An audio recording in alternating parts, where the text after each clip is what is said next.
के साथ में शामिल था 2010 में। देखिए अभी अभी अभी जनता दल यूनाइटेड भी कह रहा है, बीजेपी भी कह रहा है। आप यूपीए में सरकार में शामिल थे, लेकिन आप यूपीए से जाति जनगणना नहीं करा पाए। आरजेडी अनवर पाशा जी, आप नहीं करा पाए। आपकी मांग रही है लेकिन आप करा नहीं पाए। लेकिन देखिए आज मोदी सरकार का फैसला तो हो ही गया है। अब बिहार के चुनाव आने वाले हैं, बीजेपी ने जश्न शुरू कर दिया है। जेडीयू उनके साथ में वो कह रहे हैं कि नीतीश कुमार कैसे कॉमन थे। अब आपका तो मुद्दा ही छीन लिया ना वहां पर, अनवर जी। तुझे झुकना पड़ा है हमारे कदमों पे, कल तलक आंख दिखाते थे हमें। ये निश्चित रूप से हमारे लीडर आदरणीय श्री लालू प्रसाद यादव जी के एजेंडा की जीत है, श्री तेजस्वी यादव जी के एजेंडा की जीत है। ये सामाजिक न्याय की जीत है हमारी। आज झुकना पड़ा केंद्र सरकार को, भाजपा को झुकना पड़ा है हमारे सामने। हमने बिहार में जनगणना करवाया, जातिगत जनगणना, लेकिन ये सिर्फ बिहार में जो हुआ वह हमारे इनिशिएटिव पे हुआ, हमारे पहल पे हुआ। नीतीश कुमार जी चला रहे थे 20 वर्षों से वहां पे बीजेपी के साथ सरकार, क्यों नहीं करा पाए? अगर वो करा सकते थे बीजेपी के साथ तो करा लिया होता। ये हमारे दौर में हुआ है, चुप रहिए, हमारे दौर में हुआ है। आप सुनिए, आपका झूठ हमने सुना है, आप सुनिए हमें, ये हमारा समय है। आप चुप रहिए रविरंजन जी, आप चुप रहिए, आप चुप रहिए, झूठ मत बोलिए। और ये हमारा एजेंडा है, सामाजिक न्याय हमारा एजेंडा है। और ये हमारा एजेंडा 1996 से रहा है। सबसे पहले 1996 में हमने पार्लियामेंट में हमारे नेता श्री लालू प्रसाद यादव जी ने उठाया था। श्री लालू प्रसाद यादव जी ने सबसे पहले 1996 में ये मुद्दा उठाया था और उस वक्त डिमांड की थी कि देश में सामाजिक न्याय के तहत जातिगत जनगणना होना चाहिए। और उस समय की सरकार ने इसको माना था। हम उस वक्त जनता दल की सरकार थी हमारी और उसको माना था। लेकिन बाद में जब भारतीय जनता पार्टी की सरकार आई तो इससे रख दिया गया शर्त बस्ते में। और जब हमारे नेता श्री कहीं ना कहीं ये होना ही था, क्योंकि जाति जनगणना को लेकर कई बार पार्टियों के मतभेद अलग अलग तरीके से रहे हैं और आखिरकार अब यह फैसला लिया गया है कि जाति जनगणना की जाएगी। क्योंकि 2021 में भी तब भी सोशल, इकोनॉमिक और कास्ट सेंसस का डेटा बाहर नहीं आ पाया था आज की स्थिति में।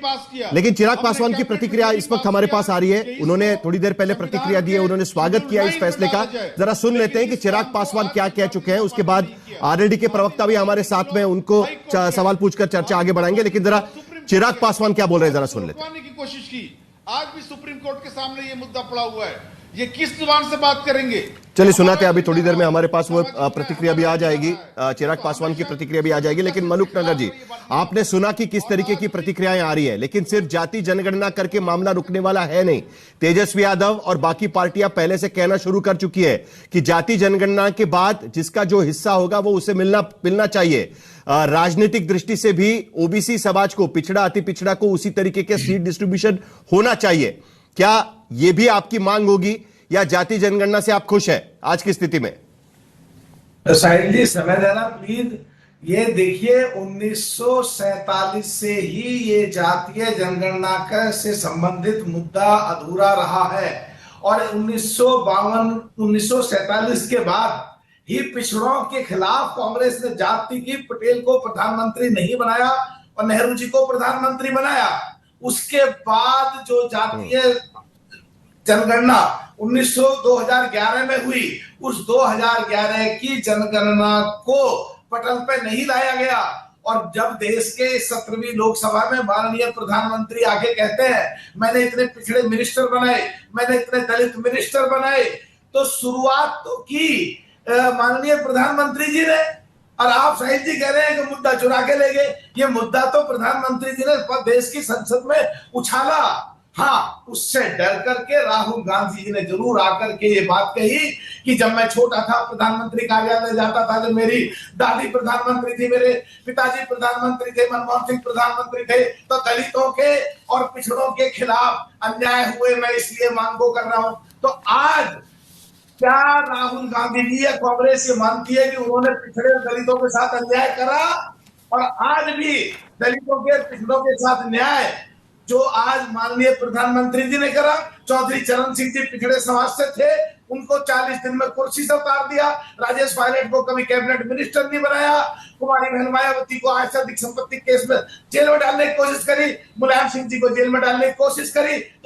तो एडमिट फैक्ट है बिहार में भाजपा को अपनी नैया डूबते हुए नजर आ रही है। और ये देखिए बीच में मेरी बात आज बिहार में हीरो हैं तेजस्वी यादव जी, सामाजिक न्याय के हीरो हैं। सामाजिक न्याय का मतलब तेजस्वी यादव, और तेजस्वी यादव जी ने इसके लिए संघर्ष किया बिहार में, उस संघर्ष। चलिए अनवर पाशा जल्दी से आपका जवाब, उसके बाद मुझे जरा गौरव भाटिया जी के पास जाना है, क्योंकि जाति जनगणना का फैसला तो हो चुका है भाटिया जी, लेकिन उसके बाद कई और सवाल भी खड़े हो रहे हैं। अनवर पाशा जल्दी से आपका जवाब सुनेंगे, उसके बाद मुझे गौरव भाटिया जी के पास जाना है, और उसके साथ साथ जरा हम आपको दिखा भी देते हैं कि जाति जनगणना इतनी इंपॉर्टेंट क्यों बन गई है पॉलिटिकली, राजनीतिक दृष्टि से। देखिए आप देख सकते हैं कि किस जाति ने किस तरीके से वोट किया और उसका फायदा किस राजनीतिक पार्टी को हुआ, जिसके वजह से हर राजनीतिक पार्टी के पास आज के एजेंडे में जाति जनगणना शामिल है।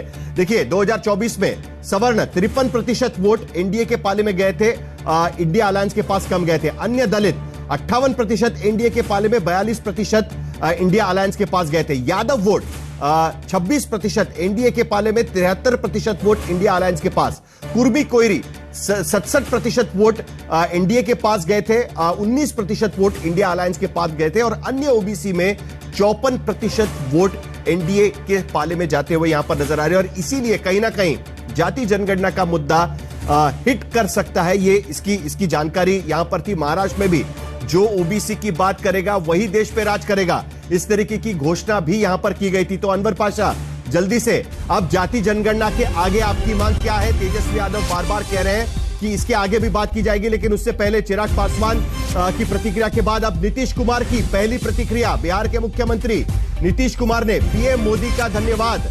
पहली प्रतिक्रिया बिहार के मुख्यमंत्री नीतीश कुमार की आ चुकी है। केंद्र सरकार का फैसला स्वागत योग्य फैसला है। पीएम मोदी का बहुत बहुत धन्यवाद। केंद्र सरकार का फैसला योग्य है, स्वागत योग्य फैसला है। जनता दल यूनाइटेड ने 2010 में यह मांग सबसे पहले आरजेडी और समाजवादी पार्टी के साथ लोकसभा में उठाई थी, और जाति जनगणना पर अब नीतीश कुमार का सबसे पहला ये स्टेटमेंट यहां पर आते हुए पीएम मोदी का धन्यवाद करते हुए। अनवर पाशा जल्दी से आपकी प्रतिक्रिया, उसके बाद गौरव भाटिया बात करेंगे। अनवर पाशा। हमारे नीतीश कुमार जी का आप अंदाजा इस बात से लगा सकते हैं कि वो कितने संजीदा हैं। जब कैबिनेट ने पास किया, बिहार की कैबिनेट में हमारे तेजस्वी यादव जी जब वहां उप मुख्यमंत्री थे, तो कैबिनेट ने पास किया कि इसे संविधान के 9वीं अनुसूची में दाखिल किया जाए, लेकिन आज तक उसको पूरा नहीं करा पाए। आज तक जेडीयू के सांसदों की जुबान नहीं खुल पाई पार्लियामेंट में। वो क्या बात करेंगे सामाजिक न्याय की? सामाजिक न्याय के विरोधी शक्तियों के गोद में जाकर बैठ गए हैं जेडीयू के लोग। सामाजिक न्याय विरोधी शक्तियों के साथ आज सब गलबहियां कर रहे हैं। चलिए कम से कम आज तो स्वागत करिए सरकार का, आपकी मांग मान ली है उन्होंने। अनवर पाशा जी 9 में इसको डालते, आज तक शेड्यूल 9 में नहीं डलवा पाए। ये हमारी जीत है, निश्चित रूप से ये हमारे सामाजिक न्याय की संघर्ष की जीत है। चलिए गौरव भाटिया जी, तेजस्वी यादव मामला यहाँ पर खत्म नहीं होने वाला। आगे हम चलिए जरा दोनों को शांत करिएगा, आगे बढ़ते हैं चर्चा में, क्योंकि मामला यहां पर खत्म नहीं होने वाला है। देखिए पहले से मांग उठना शुरू हो चुकी है कि परिसीमन के पहले जनगणना की जाएगी, उसमें इस बार जाति जनगणना भी होगी। तो क्या सरकार के तरफ से आगे के कदम भी उठाए जाएंगे? क्योंकि अब अगली मांग होगी कि जो आरक्षण का कोटा है वो बढ़ा दीजिए, 50% की जो सीलिंग लगी हुई है उसको हटा दीजिएगा, 9वीं सूची में शामिल कर दीजिएगा। तमाम और फैसले होने हैं, क्या उस तरफ कदम बढ़ाए जाएंगे? साहिल जी, सबसे पहले तो मैं आपसे सहमत हूं, मामला यहां रुकने वाला नहीं है। और क्यों रुके? एक ऐतिहासिक फैसला हुआ है, जो पिछड़ा समाज है उसके सशक्तिकरण का फैसला हुआ है।